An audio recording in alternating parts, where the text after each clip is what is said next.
看我之前视频都知道，原本我是想拿到第一批小米手环7 NFC， 然后马上给大家出视频的，结果给线下小米之家给坑了，10几天都没有货啊！我实在是忍不了了，直接退款，在拼夕夕买了一台，结果拼夕夕当天就给我发货了，第2天就到了，我就想不通了，发生什么事了？这是可以干的事情吗？小米之家你没事吧？小米手环7 NFC 我到手也有1个多礼拜了，我特意留到现在来做一个步骤。那就是添加 NFC 手环。为什么要买 NFC 版本呢？除了小爱同学以外，一大原因就是 NFC。可能大家说现在可以添加的门禁卡已经屈指可数了，没有什么用了。确实，现在是只能添加非加密的实体门禁卡了。还想着刷电梯啥的呢？人家早就加密了。当然，如果你们的物业好说话的话，可以开空白卡，让物业给你们录电梯门卡之类的，也许要收费啊。如果你的物业恰好不想搭理你，还美其名曰不可以、不会弄，那么你肯定要陷入悲伤了。但这个时候你可不要指望他们会可怜你，给你破例搞一下。要知道，人类的悲欢它并不相通啊。我们除此之外还可以自己动手，我们要相信光的力量。还记得我之前购买的读卡设备吗？第一批老粉应该都还知道这些视频啊。当时好多人说花60块钱搞这么一次不值得，但你的设备会更新啊，你的公司也会换呀，这个时候它是不是就又派上用场了？想要完美的复制我这里的电梯卡，就需要准备一张原卡、一张空白卡，还有小米手环7 NFC。把原卡先读一个 IC 卡号，然后再把 IC 卡号写入空白卡，再使用小米手环7 NFC 复制空白卡里面的 IC 卡号。因为电梯卡是半加密的，所以直接复制是不能复制成功的。所以我们要把 IC 卡先写入手环，这个时候我们再把原卡放到读卡器上面读取全部的信息，解密完成之后，再把手环放在读卡器上面写入整个电梯卡的数据，几秒钟的时间完全写入完成。这个时候我们去电梯试一下。好，我们来看一下啊，26层是可以，26层。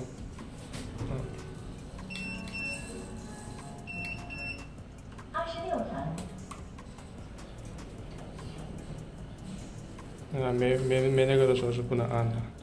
Nice， 中国人不骗中国人啊，我们又成功了。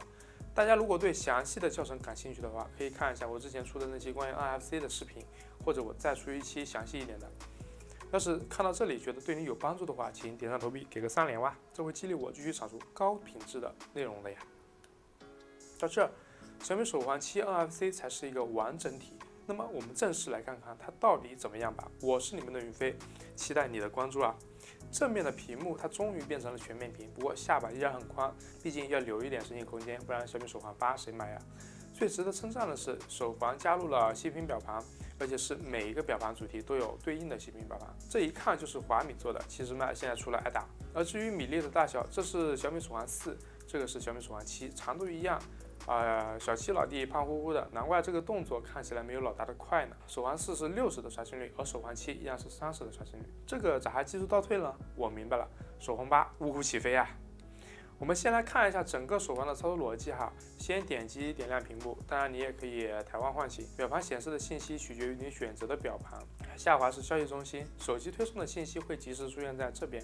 左右滑是直达的卡片，这个顺序可以在 APP 里面调整，当然功能也可以直接在里面进行选择。最多7个直达卡片，默认是天气、卡包、支付宝、微信、音乐控制、小爱语音控制。下方所有的应用都可以添加在直达卡片里面。长按表盘是切换和管理表盘，上下滑是选择，上方那个是删除，下方是表盘的设置。像这款表盘的上下两端都可以切换为显示不同的数据，这个是真的有点牛。当然，这个是特定的表盘才可以操作的东西。这个表盘有点东西，我们后面再讲啊。表盘界面上滑是进入应用列表，我们一个个过一遍。这第一个是活力指标，3个圈分别是消耗了多少能量，走了多少步，起身了多少次。第二个是心率，上方显示的是上一次的心率，下方显示的是心率统计。再往下拉，会出现对应的运动量的时间长短。在设置里面可以设置心率是否全天检测，心脏健康检测的开关，心率过高或者过低是否提醒。而心率的下方的这个小圈圈就是刷新当前的心率，也就是测心率啊。我们来测试一下，这个动画还是不错的。第3项是 PAI 指数，目标100，我才完成了19，今天的运动量完全不足呀。第4项是血氧，和其他的不一样的是，手环7在测试血氧的时候会把心率给一起测试了。在设置里面，你同样可以选择是否打开全天的血氧检测，还有就是是否开启血氧过低的提醒。第5项是运动，这个我们就简单看一下吧，包含的种类绝对是我们很难用得全的。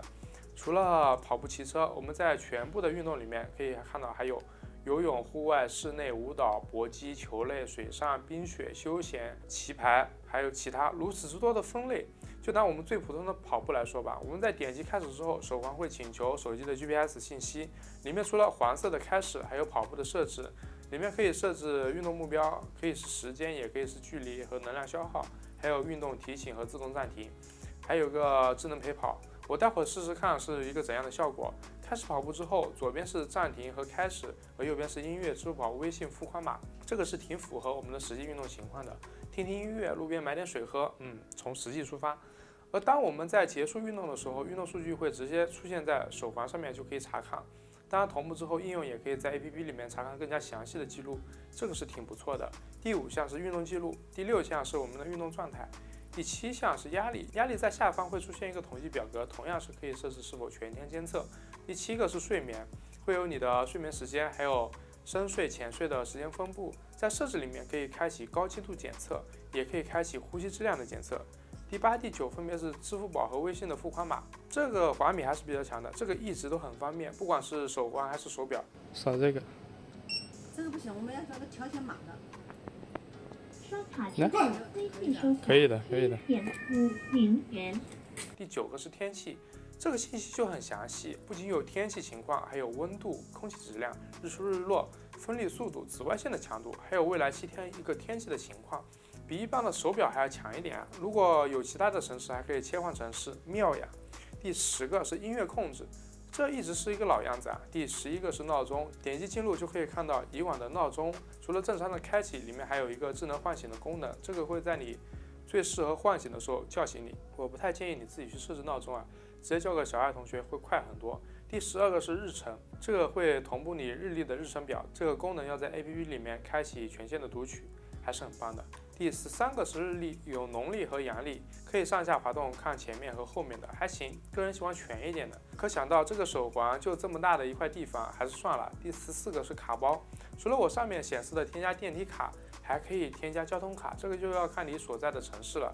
这些地方的城市支持开通，趁着京津冀的开卡现在免费，先开一张再说，万一以后用到，这不就白嫖了吗？而且你还可以先不充钱。之前我江苏的交通卡也是免卡费的时候开通的 ，nice。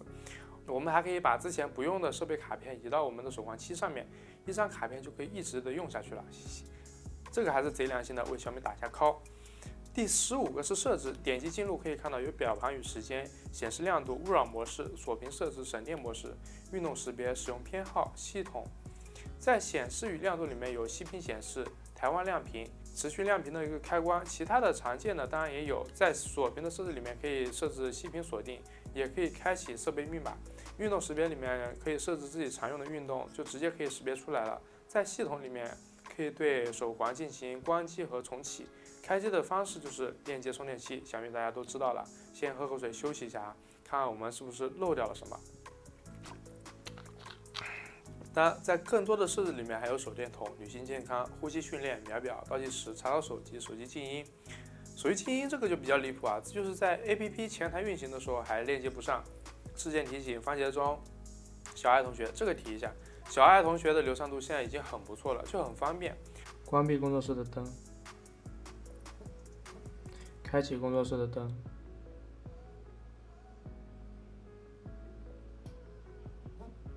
不过我倒是下一代可以把华米的那个台湾唤醒语音助手给加进去，这不就更方便了吗？表盘的话还是挺多的，我截图给你们感受一下就知道了。应该可以在里面找到你自己心仪的一个表盘。到这里就是小米手环7 NFC 的全部功能了。你购买了吗？佩戴体验无疑是会比手表稍微舒服一些。而续航的话，我是昨天充的电，到今天的话还有50%这样。当然，我是拍摄的过程中都是直接开的20分钟亮屏的。功能全开的话，可能3到5天的续航吧，还行，就稍微注意一点。把自己不需要的功能关闭的话，1个礼拜是差不多的。怎么样，给它打个分呗？而这一圈下来，你有没有觉得这个界面的逻辑和某品牌的 GTR 系列就很像？而且本来就是同一家公司的产品，那就是华米。这样一来就说明了华米居然在这么小的一个手环里面塞下了他们的新系统 ZipOS。要知道，这可是可以安装小程序的一个手表系统，那是不是它小米手环7也可以呢？朋友们看到这里不点赞投币3连就有点说不过去了。是不是想在小米手环7上面看到小程序，处理每一个梦想？今天我就给大家带来了一个电子书刘慈欣大刘的《流浪地球》，可以正常的翻页，可以看得很清楚。突然就想起来了呀，兄弟们，谁能拒绝在手环上面看一个电子书呢？如果有，那么就再来个2048，你肯定拒绝不了。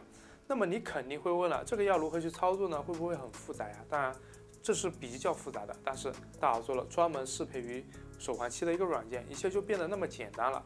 我来手把手教你一遍啊！对了，所有的软件和小程序都是来自米汤，里面的大佬个个都是人才，说话又好听，大家会去欺负一下大佬。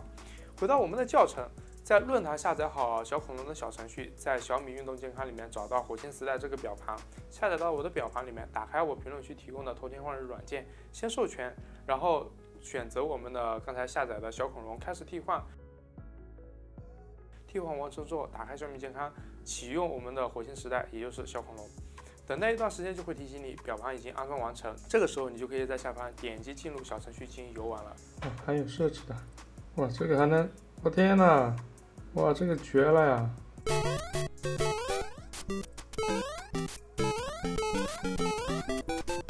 而且替换之后的表盘是不会消失的，需要玩别的小程序直接切换表盘就行了，这个是真的特别赞。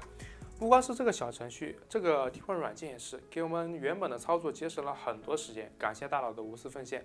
到这里就真的就是本期节目的所有内容了。这样一款表盘其实已经有了所谓智能手表的内核，只是强行塞进去了这个小小的米粒。现在要说这个胖乎乎的米粒啊，就是这真的很难想象，一个这么小的东西就集成了这么多的功能，这实在是太不可思议了。如果你看了本期视频，觉得这会对你有所帮助的话，记得点赞关注我一下吧。我想小小的火一下，拜托拜托，拜托拜托！如果点赞过万的话，那就开始持续运动，和粉丝来个活力 PK， 应该不会吧？看你们啦！我是你们的云飞，大家有什么好的建议，欢迎留言推荐。感谢大家看到最后，你的支持就是我最大的动力。那我们下期视频再见吧，走。